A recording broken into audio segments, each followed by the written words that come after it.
आज लोगों का दर्द हो जाएगा, एक दूसरे का विश्वास नहीं तोड़ना दोस्तों, इकट्ठे रहना। आज इस प्रदेश के मुख्यमंत्री जी ने, इस पार्टी ने इतनी ताकत दी है, फोन पर हला दूंगा सारा दिन को, दबने की जरूरत नहीं पड़ेगी, काम करो। इस गनो कस्बे की सरजमी को नमन करते हुए मेरे दोस्तों, बुजुर्गों, माताओं, बहनों, सम्मानित मंच, आज के हमारी बिरादरी के मसीहा माननीय मंत्री जी, वसुमान जी की बहुत बड़ी छाप है दोस्तों। इनके पिताजी डीजीपी रहे और ये भी आईपीएस रहे। हमारे माननीय डॉक्टर सत्यपाल जी और माननीय मंत्री जी जूनियर और सीनियर है। हमारे सुभाष कैप्टन साहब, बस साहब भी लगे, साहब तो था ही, घर वाले आदमी साहब ही नाम नहीं, जिसे तो मिलने हो जाओ। ऐसा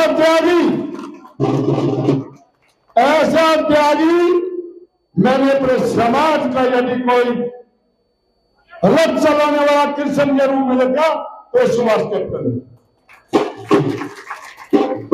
दोस्तों, इस आदमी के अंदर राजनीति 1 इंच अभी तक नहीं है, नहीं तो यह आदमी झूठ बोल सकता और न ही किसी के साथ छल कर सकता। मेरी भलाई आप रिकॉर्डिंग कर लें, सुभाष कैप्टन का मैं हर तरीके से जिम्मेदार हूं दोस्तों। जोगी जी, हमारे में जो बहुत बड़ा रण है वो हरियाणा का है। ये हरियाणा से जो चल के आया, तो हमने तो भाई जुक्का ऋषि उत्तर प्रदेश में चौधरी चरण सिंह हमारे मसीहा रहे, सूर्या देश के प्रधानमंत्री रहे और हमारे चौधरी ने अपनी छाती का लगा दिया था। तो दोस्तों, मैं मंच के नाते से बताना चाहता हूं कि सुभाष कैप्टन में किरण है और आप लोगों की आत्मा भी मानती है कि सुभाष के पास जज्बा है। सुभाष ने 3 बार आप लोगों के सामने कह दिया कि मुझे कुछ नहीं चाहिए। ये सुभाष की 7वीं रैली है हरियाणा से और उत्तर प्रदेश से। माननीय मंत्री जी बताना चाहता हूं, बंबई या कमिश्नर जब हमारे बीच में डॉक्टर सत्यपाल जी आए थे बागपत में, हमने तो तन और मन धन इन दोनों के दोनों आईपीएस को दे दिया। हम इनसे बदल जाने वाले नहीं है। ये हमारे देश के प्रधानमंत्री माननीय श्री नरेंद्र मोदी जी की सिक्योरिटी में रहे हमारे अरुण जी जो बैठे हैं, इतना ईमानदार अधिकारी उत्तर प्रदेश में रहा कि कोई तुलना नहीं। इनके पापा भी डीजीपी रहे। तो हमें जैसे हम थे बड़े बड़े, ऐसे ही परमात्मा ने कृष्ण जी के रूप में मेरे बड़े भाई, हम सबके बड़े भाई माननीय मंत्री जी टाइम के पावन। दोस्तों, मैं कल की क्या बात बताऊं, मुझे कितनी बड़ी खुशी थी। आपके बीच से जब मैं भूमि पूजन करके गया तो मैं यहीं से ट्रेन ले ली नौचंदी, 12 घंटे लग गए ट्रेन में, थक गया उसमें बड़े बड़े, और दिन में मीटिंग करी। लेकिन मुझे पता था कि समाज को भी जवाब देना, कोई यूं ना कह दे कि एक बात में घरों में बैठा था। रात के 10:30 बजे फ्लाइट से मैं उतरा दिल्ली। उतर तो ही मुझे माननीय मंत्री जी की सुपने में गए सेंध का सेंध की, फिर माननीय मंत्री जी से मिलकर चलूंगा। ये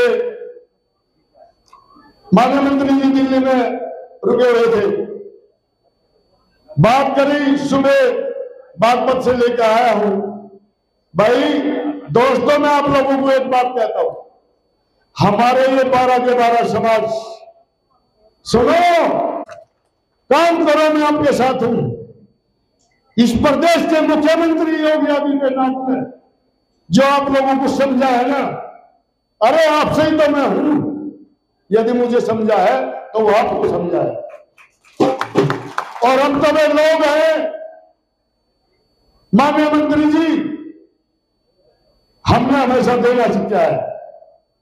अभी भी जो मेरे बड़े भाई हैं, रिटायरमेंट हो गया है कैप्टन से, बहुत बड़ा जज्बा है, लेकिन ये त्यागियों का मेला है जहां बैठे हम त्यागी लोग हैं। हमने कभी किसी की हर्ष नहीं करी, हमें जहां कम वहां हम बच गया तो हमने ले लिया, और आगे भी आप लोगों से यही हमारी बात है। और ज्यादा मैं आपका समय नहीं लेना चाहता, क्योंकि पूरी रात भी मैं आपकी खुशी में सोया नहीं जाता है, तो सोया नहीं कि हमारे समाज को ऐसा मसीहा मिला कि वेदपाल जो तो सोच करके चला था, एक छोटे से गांव से, एक छोटे से जिले से, आज मेरे सिर पे तो आई से और माने योगी जी, मोदी जी, और दो मेरे बड़े भाई बैठे जो यहाँ के विधायक, दोनों के दोनों 3 पीढ़ियों से मजबूत है। मैं पूरा बात करना जानता हूं उनका, तो मेरे को हाथ जोड़ के आप लोगों को एक ही निवेदन है कि किसी के बहकाई में नहीं आना, एक सूट में बदकर चल रहा है। हर चीज हमारे बड़े त्यागी थे, हम भी त्यागी हैं।